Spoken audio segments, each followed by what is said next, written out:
నీకు శత్రువులు ఉండొచ్చు, నీ మీద ప్రయోగాలే చేసి ఉండొచ్చు, కానీ వాటికి నీ మీద అధికారం ఉందా? నీకు వాటి మీద అధికారం ఉందా?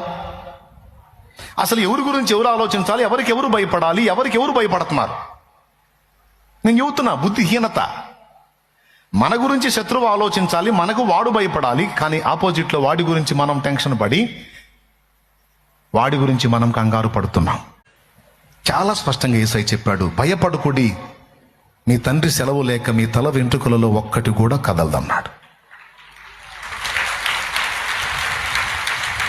కానీ ఈరోజు దేవుని నమ్ముకున్నాము, క్రైస్తవులం అయ్యాము, బాప్తిస్మాలు పొందామని ఒక పక్క చెప్పుకుంటూనే మరో పక్క అన్యుల కంటే దారుణంగా పనికిమాలిన ఆచారాలను ఫాలో అవుతున్న వాళ్ళు కుప్పలు తెప్పలుగా ఉన్నారు.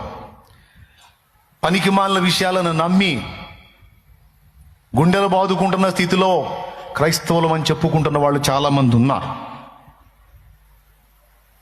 ప్రయోగతంతో జరిగింది, మంత్ర ప్రయోగం జరిగింది, ఎవడో గిట్టని వాడు నీకేదో చేశాడు, అయినా దేవుని సెలవు లేకుండా అది నీ మీద పారదు కదా.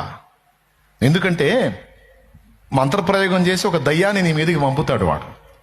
అసలు దయ్యాల రాజు మీదే నీకు అధికారం ఉంటే దయ్యం ఎంత? ఒక్కసారి ఆలోచించును. అపవిత్రాత్మల మీద రాజు ఎవరు? సైతాను. సైతాను గాడి మీదే నీకు అధికారం ఉంటే వాడి బంటు, వాడి దూత దయ్యం లేదా అపవిత్రాత్మ, అది నిన్నేం చేసింది?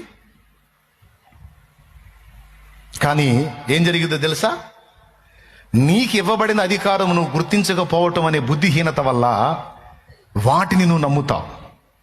వాటిని ఎప్పుడైతే నమ్మావో, వాటిని ఎప్పుడైతే విశ్వసించావో, నిజంగానే అవి నీ మీద పనిచేస్తాయి.